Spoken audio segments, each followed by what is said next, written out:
লোহিত সাগরে দীর্ঘদিন ধরে চলমান উত্তেজনা ও হামলার মধ্যেও চীনা গাড়ি বহনকারী জাহাজগুলো নিরাপদে চলাচল করছে। এমন এক ব্যতিক্রমী পরিস্থিতি ঘিরে আন্তর্জাতিক অঙ্গনে কৌতূহল তৈরি হয়েছে। বিশ্লেষকরা মনে করছেন, চীন হয়তো সরাসরি নয়, ইরানের মাধ্যমে হুথিদের সঙ্গে গোপন সমঝোতায় পৌঁছেছে। ইরান হুথিদের প্রধান সমর্থক এবং চীনের বড় তেল রপ্তানিকারক দেশ হিসেবে পরিচিত। এই প্রভাব ব্যবহার করে বেইজিং তার গাড়ি রপ্তানি সুরক্ষিত রাখছে বলে ধারণা করা হচ্ছে। তবে এই নিরাপত্তা সুবিধা সব চীনা জাহাজের জন্য নয়। শুধুমাত্র ইউরোপগামী গাড়ি বহনকারী জাহাজ এবং এমন জাহাজ যেগুলো বিদেশি পতাকা ভূষিত হলেও চীনা গাড়ি বহন করছে, তারা নিরাপদে লোহিত সাগর অতিক্রম করছে। অন্যান্য চীনা জাহাজগুলো এই রুট এড়িয়ে যাচ্ছে।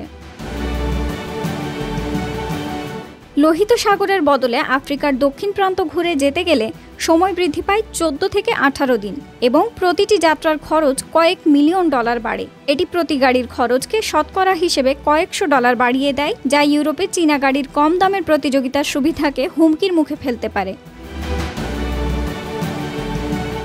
হুথিদের পক্ষেও এটি লাভজনক। তারা পশ্চিমা ও মিত্র দেশের জাহাজে হামলা চালিয়ে রাজনৈতিক অবস্থান ধরে রাখছে, আবার চীনের সঙ্গে সম্পর্ক মজবুত করে সম্ভাব্য অর্থনৈতিক ও সামরিক সুবিধা অর্জন করছে। পশ্চিমা দেশগুলো যদিও প্রকাশ্যে তেমন মন্তব্য করছে না, তাদের নৌবাহিনী লোহিত সাগরে টহল জোরদার করেছে। তবে চীনা গাড়ি বহনকারী জাহাজের নির্বিঘ্ন যাত্রা আন্তর্জাতিক কূটনীতিকদের জন্য নতুন চ্যালেঞ্জ তৈরি করেছে। লোহিত সাগর এখন দ্বিমুখী বাস্তবতার প্রতীক। কেউ দেখছে এটি বিপজ্জনক যুদ্ধক্ষেত্র, কেউ দেখছে নিরাপদ বাণিজ্য পথ। চীনা গাড়ি নির্মাতারা এই পরিস্থিতিকে দ্রুত ও সস্তায় ইউরোপে পৌঁছে লাভবান হচ্ছে। 2023 সালের শেষ দিক থেকে ইয়েমেনের হুথি বিদ্রোহীরা একের পর এক বাণিজ্যিক জাহাজে হামলা চালাচ্ছে।